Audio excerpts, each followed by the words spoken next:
Hello guys, welcome back to the channel. ఎలా ఉన్నారు మీరందరూ? మేమైతే చాలా బాగున్నాం. మీరందరు కూడా చాలా బాగున్నారని అనుకుంటున్నాను. సో ఇది నిన్నటి లాగ్. మార్నింగే లేచేసాను. ఇంకా లేచి నాది బేసిక్గా ఆఫీస్లో 2 o'clock షిఫ్ట్ అన్నమాట. మధ్యాహ్నం 2కి నేను వర్క్ స్టార్ట్ చేస్తాను. సో అది ఒక్కొక్క రోజు 12కి అయిపోవచ్చు, 1కి అయిపోవచ్చు, లేదా తెల్లవారు 2కి అయిపోవచ్చు, చెప్పలేము. డిపెండ్స్ ఆన్ వర్క్ లోడ్, ఎలా అయినా జరగచ్చు. అప్పుడేంటంటే నేను ఇమ్మీడియట్గా నాకు కిచెన్ క్లీన్ చేసుకొని పడుకొని అంత ఓపిక నిజంగా ఉండదండి. ఫుల్ ఎగ్జాస్ట్ అయిపోయి ఉంటాం. సో దాని బదులు నేనేం చేస్తానంటే మార్నింగ్ లేవగానే కిచెన్ని కొంచెం సార్ట్ అవుట్ చేసుకునేస్తాను. కుకింగ్ చేయడానికి ఈజీగా ఉండేలాగా కిచెన్ని సార్ట్ చేసుకుంటున్నాను.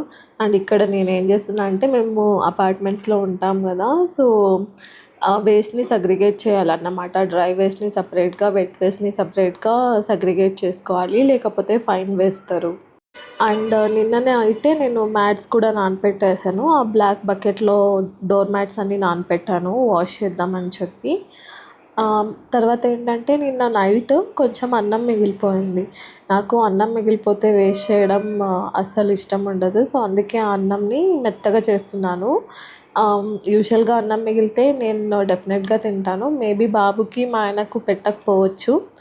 అండ్ నేనైతే తింటాను. దాన్ని కర్డ్ రైస్ చేద్దామని అనుకుంటున్నాను.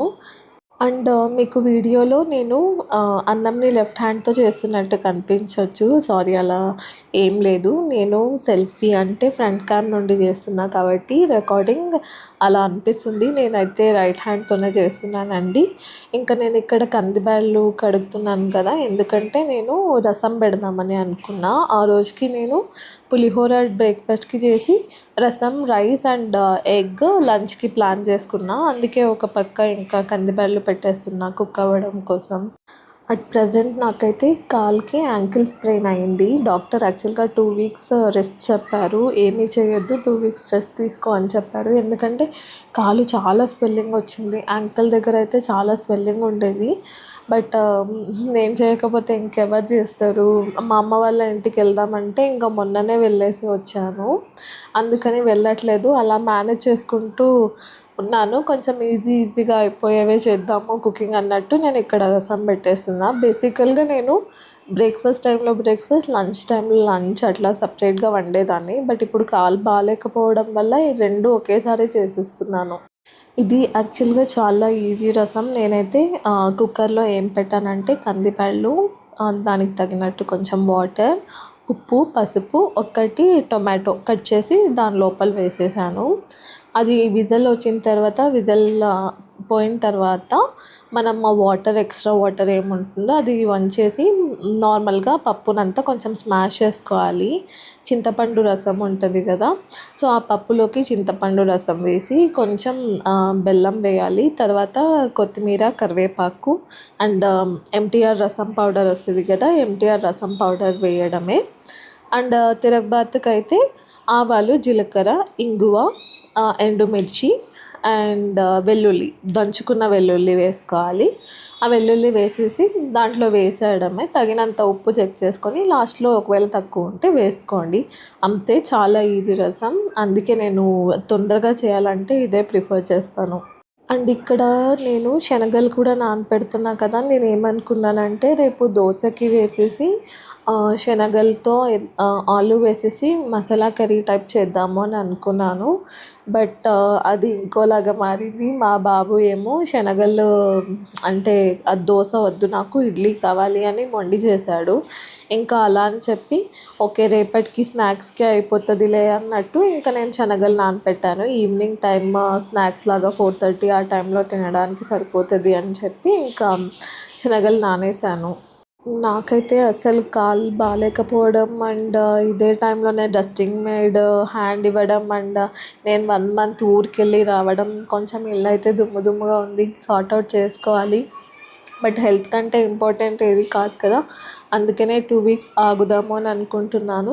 తర్వాత స్లోగా చేసుకుందాము అని అనుకున్నా. బట్ మా హస్బెండ్ అయితే ఇప్పుడు ఎట్లనో వేరే ఇన్స్టా హెల్ప్ అని, స్నాప్డీల్ అని ఇలాంటి యాప్స్ అయితే కమ్యూనిటీలో అవైలబుల్ ఉన్నాయి. అండ్ 4 అవర్స్కి అరౌండ్ 350 ఆర్ 380 రూపీస్ ఛార్జ్ చేస్తున్నారు. ఇంకా 4 అవర్స్ అంటే ఇక పైనది చాలా మ్యాక్సిమం వరకు దుమ్ము తీయించుకొనేయచ్చు వాళ్ళని పిలిపించి. ఇంకా ఏదైనా చిన్నగా మిగిలింటే అది తర్వాత నేను చేసుకోవచ్చులే అన్నట్టు సాటర్డేకి ప్లాన్ చేసుకుందాం. సాటర్డే అయితే వీకెండ్ నేను ఇంట్లో ఉంటా, ఫ్రీగా ఉంటా. మా ఆయన యాక్చువల్గా సాటర్డే కూడా వర్క్కి వెళ్తారు.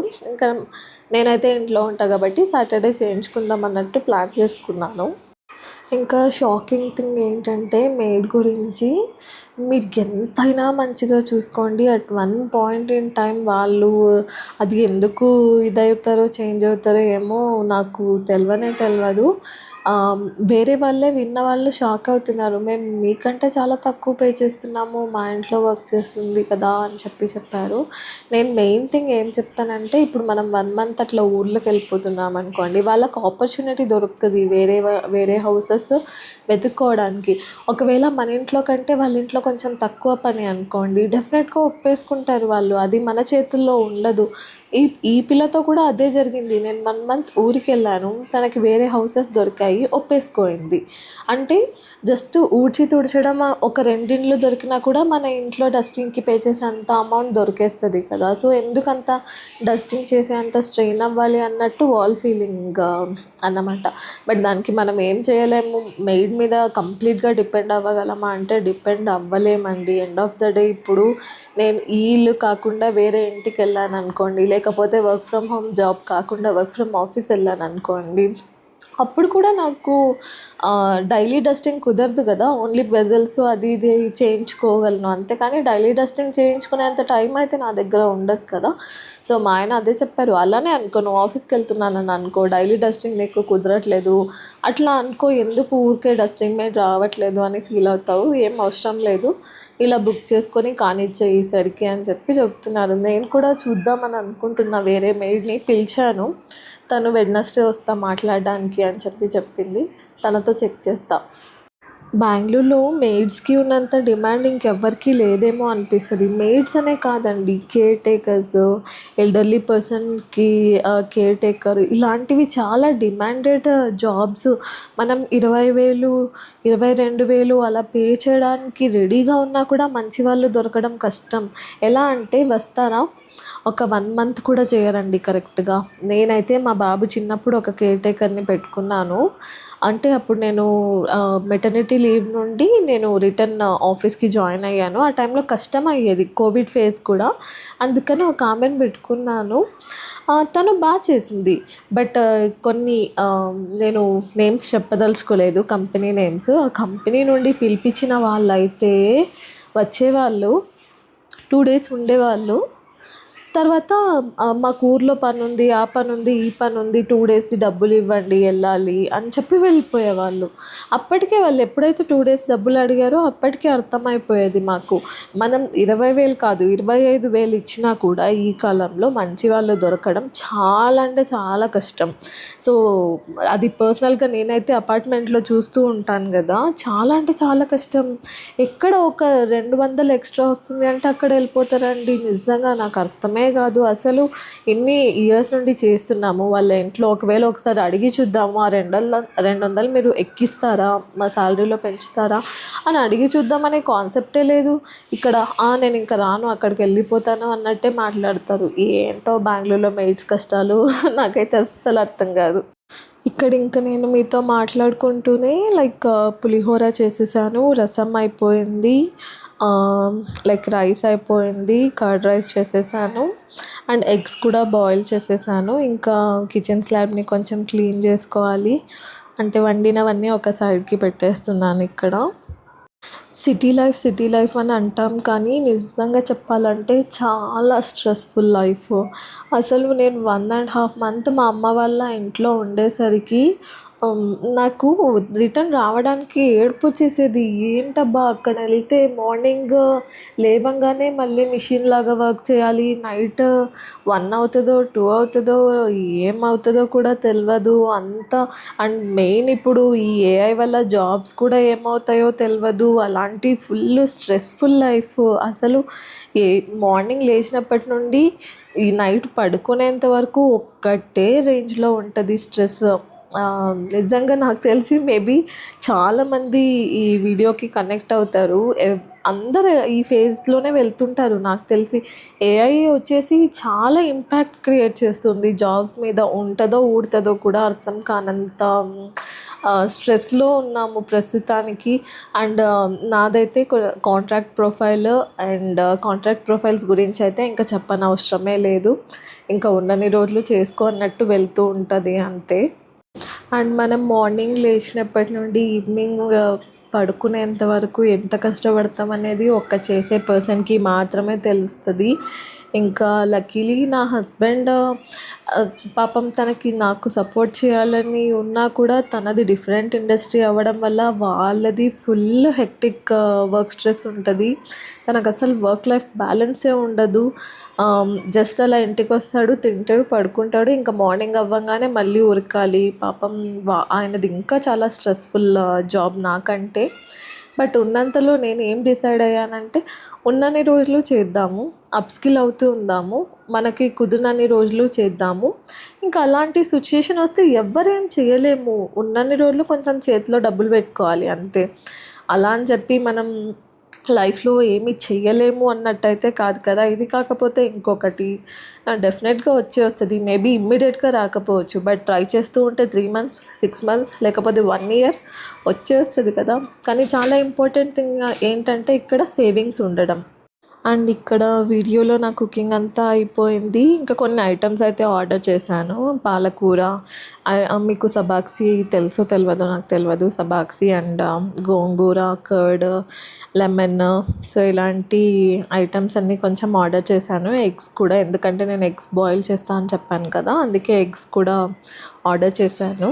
ఇంకా ఎగ్స్ ఒక్కటి బాయిల్ అయిపోతే నా కుకింగ్ ఆల్మోస్ట్ అయిపోయింది.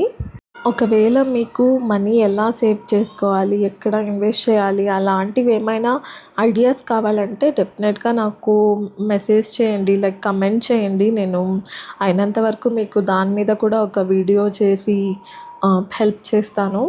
అండ్ గోల్డ్ సేవింగ్ స్కీమ్స్ గురించి తెలుసుకోవాలి అన్నా, లేకపోతే మ్యూచువల్ ఫండ్స్లో ఎలా ఇన్వెస్ట్ చేయాలి అన్నా, లేక ఎన్పిఎస్, ఇలాంటివి చాలా ఉన్నాయి. మీకు ఒకవేళ ఇన్ఫర్మేషన్ కావాలంటే చెప్పండి. నేను డెఫినెట్గా ఒక లాంగ్ వీడియో చేసి మీకు పోస్ట్ చేస్తాను, సో దట్ మీకు నాలెడ్జ్ వస్తుంది. అయితే ఎక్కడ వెళ్తున్నాం? బెంగళూరులో వెదర్ ఇంత చల్లగా వర్షం పడుతుంటే ఐస్ క్రీమ్ తినడానికి వెళ్తున్నాం.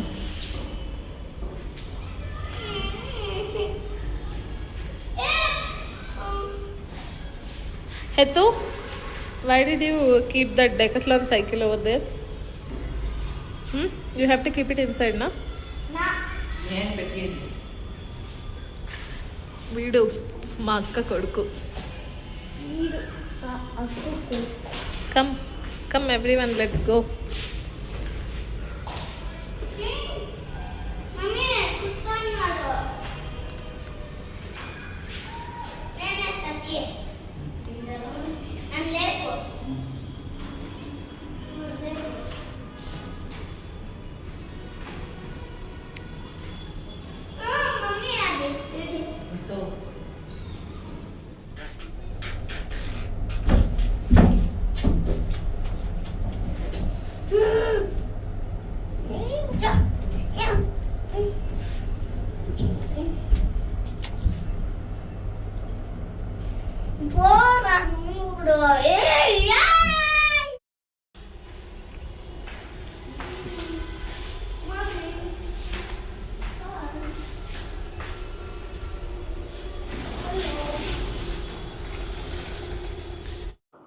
అసలు ఎంత పెద్ద అన్నకి ఎంత చిన్న తమ్ముడు. నాకైతే వీళ్ళిద్దరిని చూస్తే నవ్వు వస్తుంటుంది. ఇంత చిన్న తమ్ముడు ఆ అన్నపైకి ఎలా కొట్లాడడానికి వెళ్తాడు అంటే ప్రతిసారి వాడే విన్ అవ్వాలి. వాళ్ళ అన్న విన్ అయ్యేలాగే లేదు, వాడే విన్ అవ్వాలి, వాళ్ళ అన్ననే తగ్గాలి, ఆ రేంజ్లో గొడవ పడతాడు. ఇంకా మేము వచ్చేసరికి షాప్ క్లోజ్ అయిపోయింది. ఓకే అండి, ఈ వీడియోకి ఇంతే. ఐ హోప్ ఈ వీడియో మీకు నచ్చింది అనుకుంటాను. ఒకవేళ నచ్చితే like, share and subscribe to my channel. And also notifications button మీద క్లిక్ చేసి పెట్టుకోండి. థ్యాంక్